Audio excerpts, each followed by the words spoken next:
हम लोग दिल्ली सल्तनत पढ़ रहे हैं। हम लोग क्या पढ़ रहे हैं? दिल्ली सल्तनत। दिल्ली सल्तनत का जो टाइम है 1206 एडी से लेके 1526 एडी तक। दिल्ली सल्तनत का राजनीतिक विस्तार हम लोगों ने पढ़ लिया है, प्रशासन भी पढ़ लिया है। आज हम कला और संस्कृति पढ़ाएंगे। आज आपको हम क्या पढ़ाएंगे? कला संस्कृति। कला संस्कृति के आज हम उन्हीं बिंदुओं को टच करेंगे जो परीक्षाओं में, संघ लोक सेवा आयोग में या राज्य लोक सेवा आयोग में प्रश्न पूछे जाते हैं। हम उसी डायमीटर के अंतर्गत आज आपको पढ़ाएंगे। जैसे मैंने प्रशासन में आपको कहा था, प्रशासन पढ़ाते समय, कि प्रशासन पर एक एडवांस क्लास में अलग से लूँगा, उसी प्रकार कला और संस्कृति के जो आज का क्लास है वह तो लूँगा ही। वो परीक्षा के जो परीक्षाओं में बार बार क्वेश्चन आते हैं वहीं तक सीमित रहेगा, लेकिन इसका एक मैं एडवांस क्लास कला संस्कृति का भी लूँगा। यह वादा मैं पहले कर देता हूँ। अब हम कला संस्कृति में देखते हैं। तो दिल्ली सल्तनत का कला और संस्कृति के जब प्रश्नों का हम मूल्यांकन करते हैं तो प्रश्न दो प्रकार के आते हैं। स्थापत्य से संबंधित प्रश्न आते हैं और दूसरा प्रश्न आते हैं आपको साहित्य से प्रश्न आते हैं। इस समय नेचुरल बात है कि साहित्य में फारसी भाषा का ही जो है उत्थान हुआ, क्योंकि तुर्की शासकों का राजकीय भाषा, दिल्ली सल्तनत की राजकीय भाषा फारसी थी। इसलिए फारसी साहित्य का इस समय काफ़ी विकास हुआ, क्योंकि राजकीय भाषा यही थी। एक चीज़ और, 1105 एडी में हम देखते हैं कि भारत में कागज़ का सबसे पहला बार प्रयोग हुआ। भारत में कागज़ का प्रयोग 1105 एडी में हुआ, अर्थात 12वीं सदी में कागज़ का प्रयोग शुरू हो गया था। देखिए, कागज़ का आविष्कार कहाँ हुआ था? चीन में हुआ था, और भारत के आशुतोष संग्रहालय में, और चीन से ही भारत में कागज़ आया। और भारत में पश्चिम बंगाल में, कलकत्ता पश्चिम बंगाल में आशुतोष संग्रहालय है। उसी संग्रहालय में भारत का सबसे जो प्राचीनतम कागज़ है, जिसका प्रमाण मिला है, रखा हुआ है सुरक्षित, 1105 एडी का कागज़ आशुतोष संग्रहालय पश्चिम बंगाल में, कलकत्ता में रखा हुआ है। यह एक फैक्ट्स है जो आपको परीक्षाओं में पूछ सकता है कि भारत में कागज़ का पहला बार प्रयोग कब हुआ? तो 12वीं सदी में हुआ या 1105 एडी में हुआ। यह कागज़ आज भी कलकत्ता में आशुतोष संग्रहालय में सुरक्षित है। दिल्ली सल्तनत की राजकीय भाषा फारसी थी, यह भी थोड़ा सा ध्यान में रखिएगा। इस समय फारसी भाषा का काफ़ी विकास हुआ। जब साहित्य की बात शुरू हो गई तो मैं एक एक करके लिख देता हूँ। सबसे पहले है अल-बिरूनी। अल-बिरूनी के बारे में बहुत सा चर्चा हो चुका है और मैं यहाँ पर बहुत ज़्यादा और चर्चा नहीं करूँगा। बस ये मैं लिख देता हूँ कि इनकी किताब का नाम है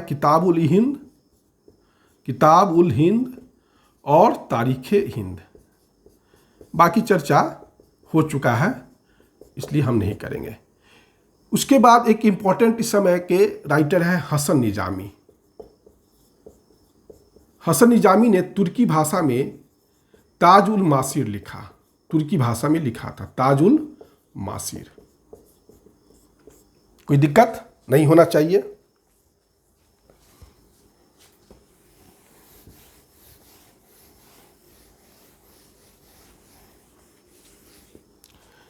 एक थे मिन्हाज-उल-सिराज।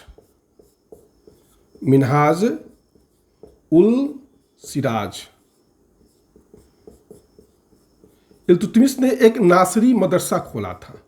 इल्तुतमिश ने एक मदरसा खोला था, नासरी मदरसा। मिन्हाज-उल-सिराज उस मदरसा के हेड नियुक्त किए गए थे, इल्तुतमिश ने किया था। नासरी जो है, नासुद्दीन महमूद के नाम पर, नासुद्दीन महमूद जो है इल्तुतमिश का बेटा था, उसी के नाम पर इल्तुतमिश ने नासरी मदरसा दिल्ली में खोला था, और जिसके मिन्हाज-उल-सिराज क्या कहते हैं, हेड थे उस मदरसा के। मिन्हाज-उल-सिराज ने नासुद्दीन महमूद के प्रशंसा में समर्पित किया है किताब। उसका नाम है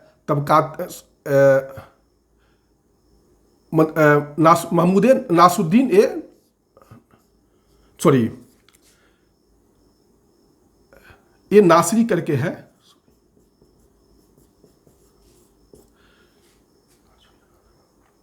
ठीक है, इसको हम क्लियर कर देंगे, लेकिन लास्ट में मिन्हाज-उल-सिराज ने तबकात-ए-नासरी किताब लिखा था। वो नासरुद्दीन महमूद को, जो इल्तुतमिश का बेटा था, उसको समर्पित था। और ये दिल्ली में एक नासरी मदरसा है, उसी के हेड थे, इल्तुतमिश ने इनको नियुक्त किया था। इस किताब से हमें कुछ सूचना मिलता है। सूचना ये मिलता है कि मोहम्मद गोरी ने किस प्रकार भारत को जीता, ये सारा वर्णन इस किताब में मिल जाएगा। और मैंने आपको पढ़ाया था कि कुतुबुद्दीन ऐबक ने अपने नाम का सिक्का नहीं चलवाया था और न खुतबा पढ़ाया था, लेकिन आपको इस पुस्तक से, तबकाते नासिरी से, यह सूचना हमें मिलता है कि कुतुबुद्दीन ऐबक ने अपना सिक्का भी चलाया था और खुतबा भी पढ़वाया था। तो ये दो इंपॉर्टेंट फैक्ट्स आपको ध्यान में रखना होगा। उसके बाद एक इंपॉर्टेंट राइटर है जियाउद्दीन बर्नी।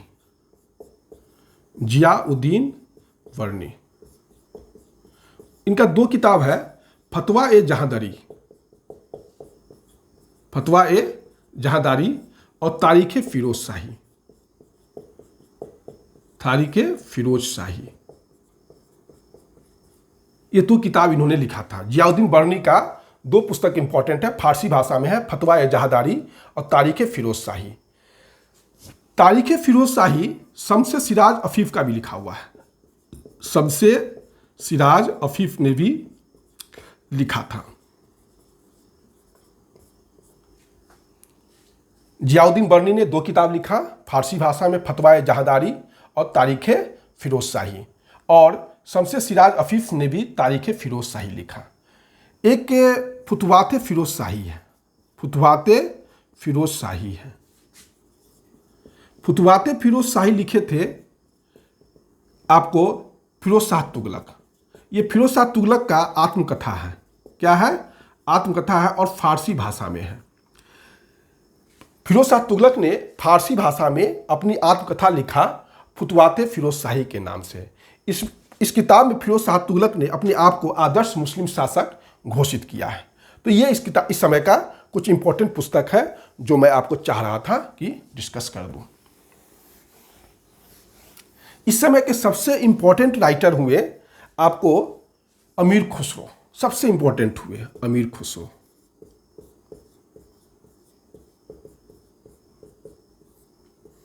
अमीर खुसरो का जन्म हुआ था 1253 AD में, उत्तर प्रदेश में। ठीक, कहाँ हुआ था? तो पटियाली गांव है, उत्तर प्रदेश में पटियाली गांव है।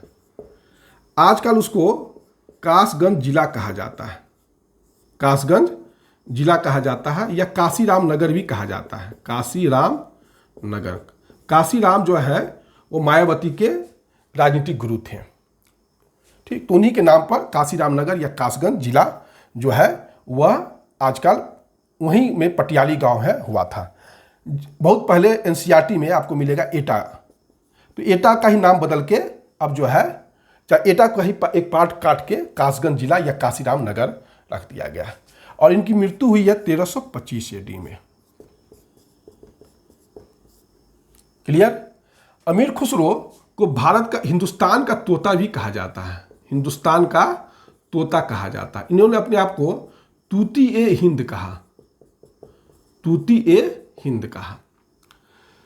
इन्होंने कुछ फारसी भाषा में, अच्छा, इनका वास्तविक नाम था अबुल हसन यामुनुद्दीन खुसरो। इनका वास्तविक नाम क्या था? अबुल हसन यामुनुद्दीन खुसरो। इन्होंने दिल्ली सल्तनत के 7 सुल्तानों का शासनकाल देखा था। किसका किसका शासनकाल देखा था? तो बलबन का एक पुत्र था महमूद, सबसे बड़ा बेटा था महमूद, याद होगा आपको, मैंने पढ़ाया था। तो महमूद के साथ यह अमीर खुसरो जो है साथ में रहता था, बलबन के बेटे महमूद के साथ में रहता था। लेकिन महमूद मंगोल के साथ, मंगोल से लड़ते हुए मारा गया। तो मंगोलों ने क्या किया? अमीर खुसरो को गिरफ्तार कर लिया।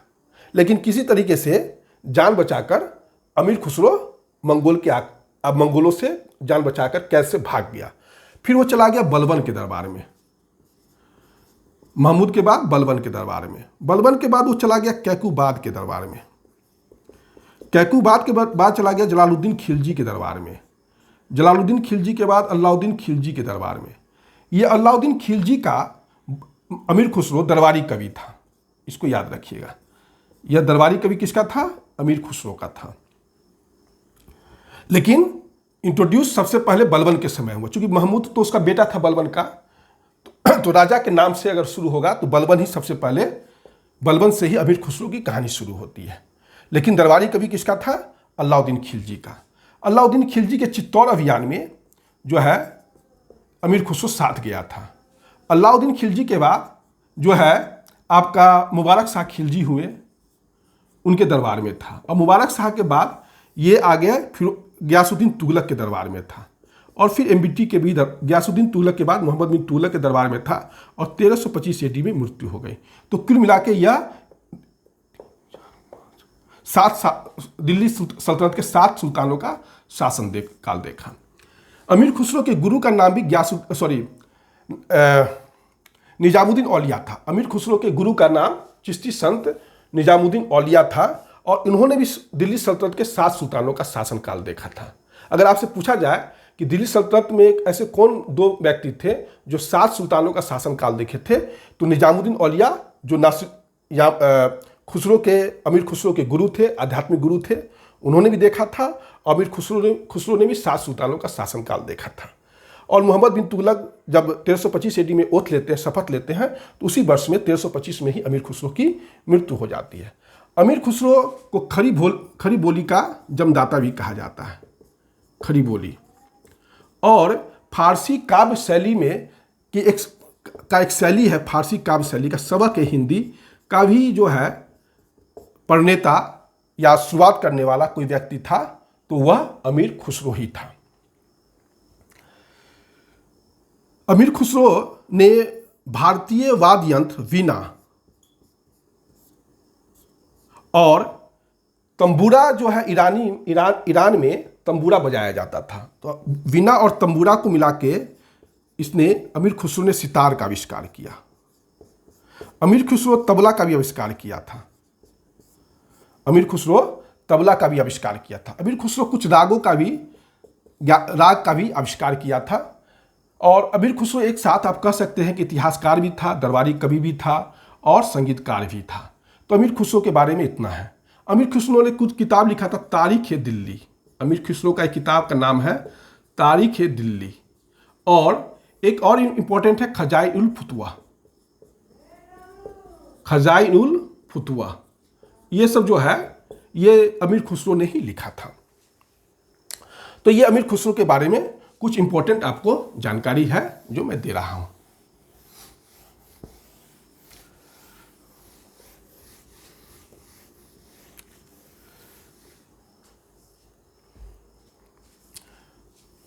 उसके बाद एक सलाउद्दीन मोहम्मद उल औफी करके एक 1232 और 33 के आसपास एक राइटर थे। उन्होंने एक चीज़ बताया अपने किताबों में, पुस्तक में वर्णन किया कि भारत में जहाज में चुंबकीय दिशा सूचक यंत्र का प्रयोग किया जाता था। चुंबकीय दिशा सूचक यंत्र का प्रयोग किया जाता था। तो ये थोड़ा सा ध्यान में रखिएगा।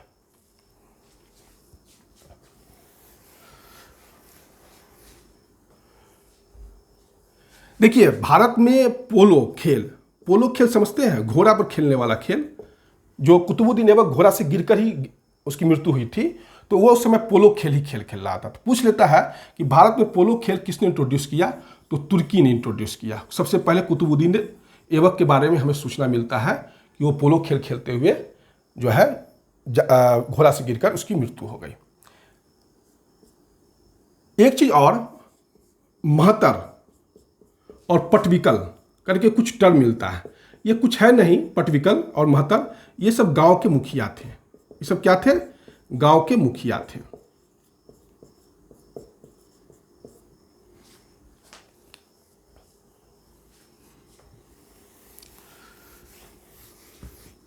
अब हम थोड़ा स्थापत्य के बारे में देख लेते हैं।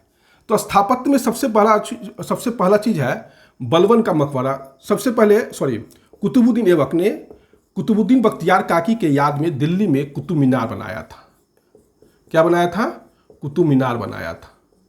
अलाउद्दीन खिलजी की इच्छा थी कि कुतुब मीनार से भी ऊंचा एक मीनार बनावे, लेकिन वह अलाउद्दीन खिलजी अपने इस सपना को पूरा नहीं कर सका। कुतुबुद्दीन ऐबक ने कुतुब मीनार का काम शुरू किया था, लेकिन उसकी बीच में मृत्यु हो गई। फिर कुतुबुद्दीन ऐबक के इस काम को इल्तुतमिश ने पूरा किया। मतलब कुतुब मीनार का निर्माण शुरू किया कुतुबुद्दीन ऐबक ने, और पूरा हुआ इल्तुतमिश के समय में। और कुतुबुद्दीन ऐबक ने कुतुबुद्दीन बख्तियार काकी के याद में कुतुब मीनार बनाया था दिल्ली में।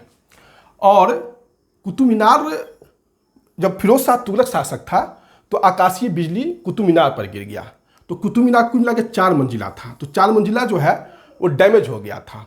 तो फिरोज शाह तुगलक ने 4था मंजिल और 5वां मंजिल भी बना दिया कुतुब मीनार में। तो कहने का अर्थ कि आजकल कुतुब मीनार में 5 मंजिल, दिक्कत नहीं होना चाहिए। देखिए, मेहराब का प्रयोग सबसे पहले बलबन के मकबरा में हुआ है। सबसे पहले मेहराब का प्रयोग कहाँ हुआ है? बलबन के मकबरा में। और वैज्ञानिक ढंग से सबसे पहले मेहराब का प्रयोग कहाँ हुआ है? तो आपको खिलजी के स्थापत्य में सबसे पहले, और अलाई दरवाजा में सबसे पहले आपको वैज्ञानिक ढंग से मेहराब का प्रयोग किया गया। मेहराब का पहला प्रयोग बलबन के मकबरा में है, लेकिन वैज्ञानिक ढंग से सबसे पहले मेहराब का प्रयोग अलाई दरवाजा में किया गया। अलाई दरवाजा कौन बनाया है? अलाउद्दीन खिलजी नहीं बनाया है, कुतुब मीनार के बगल में। अलाई दरवाजा को में चतुष्कोणीय मेहराब का प्रयोग किया गया। चतुष्कोणीय मेहराब या ट्यूडर मेहराब, यह पूछ लिया जाता है। मेहराब जो है सबसे पहले बलबन के मकबरा में है, और वैज्ञानिक ढंग से अलाई दरवाजा में सबसे पहले मेहराब का प्रयोग किया गया है। चतुष्कोणीय मेहराब है, जिसको ट्यूडर मेहराब भी कहते हैं। इस ट्यूडर मेहराब में देखिएगा एक चीज़ कि मेहराब के नीचे में जो है कमल कली का झालर का प्रयोग किया गया है। कमल कली की झालर का प्रयोग किया गया है, मतलब कमल की आकृति का मेहराब में बनाया हुआ है। तो ये थोड़ा ध्यान में आपको रखना होगा। पहला इस्लामी ढंग से बना हुआ मस्जिद कोई है तो अलाउद्दीन खिलजी ने ही बनाया था, जमायत खाना मस्जिद। पहला इस्लामी ढंग से बना हुआ मस्जिद कोई है तो वह है जमायत खाना ही मस्जिद। और पहला इस्लामी ढंग से अगर कोई मकबरा बनाया गया है तो बलबन का मकबरा है, जिसमें मेहराब का प्रयोग किया गया है। जमायत खाने मस्जिद पहला इस्लामी ढंग से बना हुआ मस्जिद है जो अलाउद्दीन खिलजी ने बनाया था। गियासुद्दीन तुगलक ने तुगलकाबाद शहर का निर्माण किया था। दिल्ली में जो तुगलकाबाद शहर है वो गियासुद्दीन तुगलक का ही बसाया हुआ है। तुगलक के जो मकबरा है वो अष्टभुजीय मकबरा है। तुगलक का मकबरा कैसा है? अष्टभुजीय मकबरा है। तुगलक का मकबरा अष्टभुजीय मकबरा है। लोदी गार्डन किसका बनाया हुआ है? तो लोदी सल्तनत के शासक का बनाया हुआ है। लोदी गार्डन किसका बनाया हुआ है? लोदी सल्तनत के शासक का बनाया हुआ है। एक चीज और याद आ गया साहित्य में कि याहिया बिन अहमद ने, ये मैं फैक्ट्स बता चुका हूं, एक सैयद शासक थे मुबारक शाह, याद होगा। और उसी समय याहिया बिन अहमद थे, याहिया बिन अहमद, उन्होंने तारीख मुबारक शाही लिखी थी, तारीख मुबारक शाही लिखी थी, और ये मुबारक शाह को ही समर्पित है। याहिया बिन अहमद ने सैयद वंश के शासक मुबारक शाह के समय तारीख मुबारक शाही लिखी थी, और ये मुबारक शाह को समर्पित है यह पुस्तक, और इससे हमें सैयद वंश के बारे में जानकारी मिलता है। तो यही है इस काल का कुछ स्थापत्य के बारे में और कुछ साहित्य के बारे में सूचना। मेरे ख्याल से ये परीक्षाओं में पूछा गया है, लेकिन मैं आपको एक क्लास प्रशासन पर भी लूँगा, एक क्लास कला और संस्कृति पर भी लूँगा, हो सकता है ज़्यादा भी लेना पड़े तो लूँगा, और दिल्ली सल्तनत में सामाजिक और आर्थिक जीवन पर भी मैं क्लास लूँगा। ये मैंने परीक्षा के जो बार बार परीक्षाओं में जो बार बार क्वेश्चन किया जाता है उसी प्रश्नों को मैंने आपको आपके सामने प्रस्तुत किया, और मैं बार बार अध्ययन भी कर रहा था क्वेश्चन का, क्वेश्चन इसी के आसपास आते हैं।